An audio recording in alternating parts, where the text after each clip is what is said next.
Alex makes $75,000 a year. After taxes, that's about $56,000. Rent takes $24,000. Car payment, insurance, gas, another $8,000. Food, utilities, phone, internet, $12,000 more. Student loans eat $6,000. That leaves $6,000 for everything else. Savings, emergencies, retirement, life. Taylor makes $180,000 a year. You'd think Taylor's winning, but here's what nobody tells you about the rat race. It scales perfectly with income. Taylor's take-home is around $120,000. Mortgage in a better neighborhood, $48,000. 2 car payments, because image matters at that salary level, $14,000. Private school for the kids, $20,000. The gym membership, the better grocery store, the vacations that colleagues take, another $18,000. Student loans from that prestigious MBA, $12,000 annually. Taylor has $8,000 left, just $2,000 more than Alex. This is the equation nobody shows you, and it's not an accident. There's a formula running underneath modern life. Most people feel it, but never see it. You make more, you spend more, you stress more, but the distance to actual freedom never really changes. Today, we're going to break down the math behind the trap, not to depress you, but because once you see the mechanism, you can't unsee it. And that's when things get interesting. Let's start with a number, 63%. That's how many Americans are living paycheck to paycheck as of 2024. You'd expect that to be minimum wage workers, right? Wrong. 48% of people earning over $100,000 are also paycheck to paycheck. The rat race isn't about being poor. It's about being trapped at every income level. Here's what makes this relevant right now. Inflation just spent 3 years destroying the old playbook. Your rent went up 18%. Your car insurance doubled in some states. Ground beef costs what steak used to cost. But your salary? Maybe it nudged up 4 or 5% if you were lucky. The gap widened, and everyone felt it. But here's the uncomfortable part.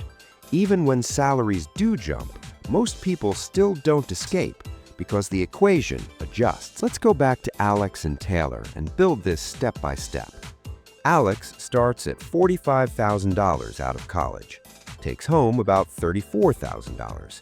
Lives with roommates, $800 a month rent, drives a used Honda, eats cheap. Student loans are on income-based repayment, so they're manageable. Life is tight, but there's a promise hanging in front. Make more money, life gets easier. 5 years pass. Alex gets promotions, job hops twice, and salary climbs to $75,000. That's a 67% increase. Massive win, right? Except now, Alex lives alone because roommates got unbearable. Rent is $2,000. The used Honda died, so now there's a $380 car payment on something reliable. Expectations changed. Friends want to do nicer dinners. Dating costs more when you're 30 than when you were 23. The wardrobe needed an upgrade for the new job. Income went up 67%. Expenses went up 72%. This is the core mechanism. Lifestyle inflation moves in lockstep with income, sometimes faster, and it doesn't feel like a choice because it's wrapped in necessity and social momentum. Now, let's look at Taylor's path. Taylor went aggressive, got the graduate degree, landed the corporate job, climbed to $180,000 by age 38. Taylor should be crushing it. But Taylor's got the mortgage in the good school district because that's what you do for your kids. 2 cars because both adults work, and commuting on public transit at that salary level feels like failure. There's the 401k contribution everyone says is mandatory, $15,000 a year.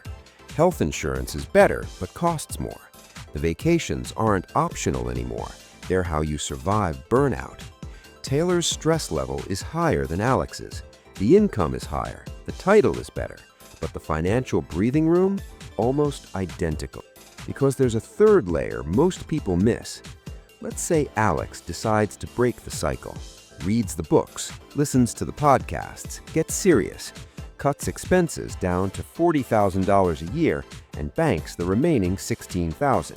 That's 28% savings rate. Genuinely impressive. At that rate, with average market returns, Alex could retire in roughly 28 years. That's age 53 if they started at 25.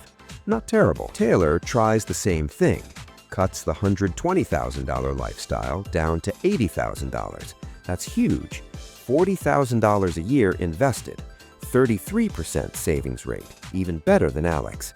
Taylor could retire in about 26 years, age 64 if they started at 38. Wait, Taylor makes more than twice what Alex makes, saves more than twice as much in absolute dollars, and only retires 2 years earlier? That's the equation revealing itself. The rat race isn't about how much you make. It's about the ratio between what you earn and what you need to maintain the life you've built around that income. And here's where it gets darkly funny. The higher you climb, the harder it becomes to downshift because you've built obligations. The mortgage isn't flexible.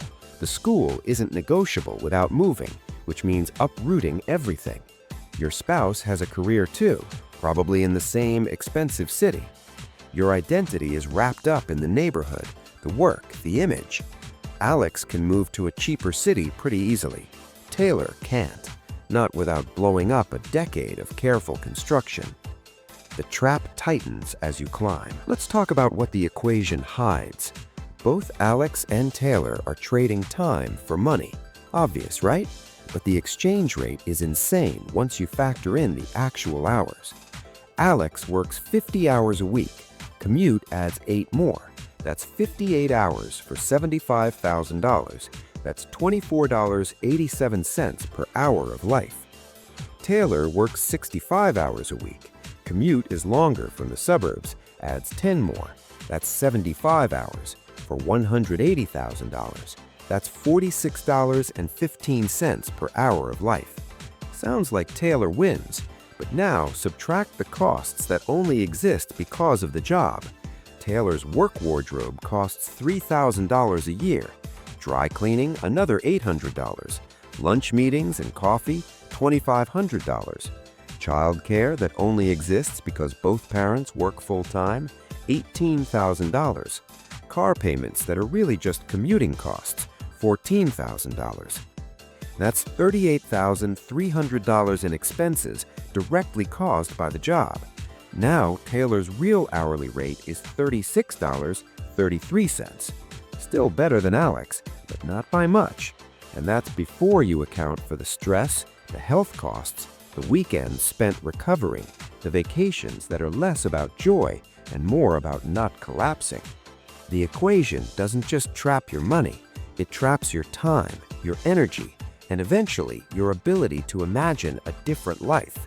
Here's what society sells you. Climb the ladder, make 6 figures, achieve comfort and security. Here's what actually happens. You make 6 figures and realize you're still trapped, just in a nicer cage with better furniture. The American middle-class dream used to include a reasonable path to ownership, a house, some savings, a pension, and the ability to retire at 65 without eating cat food.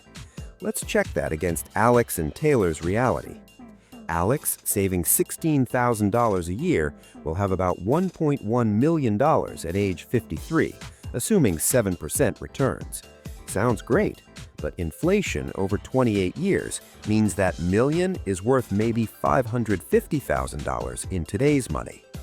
The 4% rule says you can safely withdraw $22,000 a year, plus Social Security, maybe another $24,000. Total retirement income, $46,000 a year, less than Alex was living on while working. Taylor, saving $40,000 a year for 26 years, ends up with $2.4 million. Inflation adjusted, closer to $1.4 million. Withdraw 4%, that's $56,000. Social Security adds maybe $32,000. Total, $88,000. Taylor was spending $80,000 while working, so there's finally some breathing room. but it took until age 64 to get there. Both of them traded decades for a finish line that keeps moving. And that's if nothing goes wrong. No medical crisis, no layoffs, no recession wiping out years of gains, no kids boomeranging back home. The equation assumes a perfect life. Real life is not perfect. Zoom out for a second. This isn't about individual failure. Alex and Taylor are doing everything right according to the script they were given. They went to school, got jobs, saved money, avoided stupid debt. The system is just designed to keep you running. Because consumer spending is 70% of the US economy. If people actually stopped upgrading, stopped expanding, stopped keeping up, the whole structure wobbles. Every industry, from real estate to automotive to education, depends on you believing that more income equals more life. And they've built the infrastructure to make that belief feel true. Mortgages that stretch 30 years, car loans that stretch 7, student loans that stretch into your 40s, credit card minimum payments designed to keep you in debt for decades. It's not a conspiracy, it's just incentives playing out at scale. And you're inside it. The rat race equation is this: earn X, spend 0.95x, stress about the gap, get a raise, spend 1.02x, repeat until 65. The math is brutal, but it's also optional. Most people just never realize they're solving the wrong problem. So here's where we land. Alex and Taylor aren't dumb. They're not lazy. They're not bad with money. They're just running on a treadmill that speeds up every time they do. You probably are too. The real question isn't how to make more money. You've seen what happens when you make more money. The equation adjusts. The real question is, what are you actually optimizing for? Because if the goal is comfort, you're never going to get there by climbing. Comfort is a ratio, not a number. And the ratio only improves when you change the denominator, not the numerator. If the goal is freedom, then the path is completely different. Freedom is about reducing what you need, not increasing what you make. But that requires rejecting almost everything modern life tells you is important. And maybe that's the most uncomfortable part. The rat race isn't just an economic system, it's a values system. And most people would rather stay on the wheel than question whether the wheel is taking them anywhere worth going. Alex makes $75,000 and feels stuck. Taylor makes $180,000 and feels stuck. The number isn't the problem. The equation is. If this shifted how you see your own financial life, hit the like button. If you want more breakdowns that show you the math nobody else will, subscribe. And drop a comment telling me what income level you thought would finally feel like enough. Because I guarantee it's higher than you think, and the equation knows it.